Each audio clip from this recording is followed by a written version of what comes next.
광주 상무소각장이 문을 닫으며 폐쇄 부지에 복합문화 커뮤니티 타운이 건립됩니다. 이어서 광주시정 소식입니다. 광주 지역 생활 쓰레기를 소각해왔던 상무소각장이 12월 31일까지 가동됩니다. 상무소각장은 그동안 반입한 생활 쓰레기와 잔존 쓰레기를 31일 밤 12시까지 소각한 후 가동을 중단하며 폐쇄 이후 소각장 청소와 방역 등 각종 폐쇄 행정 절차를 진행합니다. 또한 상무소각장 내 주민복지관은 상무지구 주민들의 편의를 위해 내년 12월 말까지 1년간 연장 운영할 방침입니다.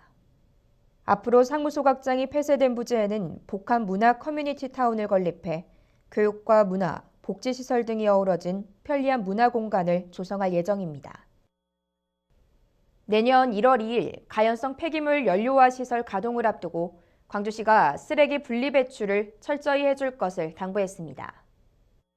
광주시는 종량제 봉투로 배출되어지는 쓰레기를 모두 가연성 폐기물 연료화 시설로 반입해 파쇄와 선별 건조 등의 과정을 거친 후 반입량의 61% 이상을 연료로 제품화할 계획입니다. SRF 시설의 원활한 운영을 위해서는 반입되는 쓰레기 상태가 중요하므로 재활용품, 음식물, 일반 쓰레기로 분리해 일반 쓰레기만 종량제 봉투로 배출해야 하며 광주시는 앞으로 생활 쓰레기 분리 배출이 정착될 수 있도록 안내물 제작 배부 등을 통해 홍보할 예정입니다. 광주시 공동주택관리지원센터의 다각적인 지원 활동이 시민들의 호응을 얻고 있습니다. 광주시는 공동주택 증가로 민원과 분쟁이 많아짐에 따라 지난 5월 전문조사위원 위촉 및 전담 공무원을 배치한 공동주택관리지원센터를 개소했습니다. 이후 지원센터는 분쟁 민원 및 입주민 간의 갈등이 있는 14개 아파트 단지를 찾아 상담과 법률 등을 통해 대안을 제시하고 화해와 조정 또는 행정 조치를 하는 등 공동주택 관리에 적극 나서고 있습니다. 또한 분쟁의 사전 예방을 위해 찾아가는 공동주택 관리 교육을 실시하고 공동주택 관리 규약 준칙안을 마련하는 등 공동주택 관리를 위한 다양한 노력을 실시하고 있습니다. 광주시가 유네스코 지정 미디어 아트 창의도시를 향한 본격적인 기반 구축에 나섭니다. 그동안 광주시는 미디어 아트 페스티벌 등 관련 사업의 지속적 추진과 함께 새로운 미디어 아트 볼거리를 제공해왔으며 특히 국내 최초 홀로그램 사파드 등 특화 공간을 구축하는 데 전념해왔습니다. 이를 기반으로 광주시는 내년에도 유네스코 미디어 아트 플랫폼의 핵심 역할을 할 AMT 센터 건립 추진과 유네스코 미디어 아트 창의도시 정책 포럼 개최 등을 통해 창의도시 사업을 본격화할 계획입니다. 광주시는 미디어 아트 중장기 발전 계획에 따라 관련 융복합 분야를 지속적으로 발전시킬 시스템을 본격 가동하겠다고 밝혔습니다.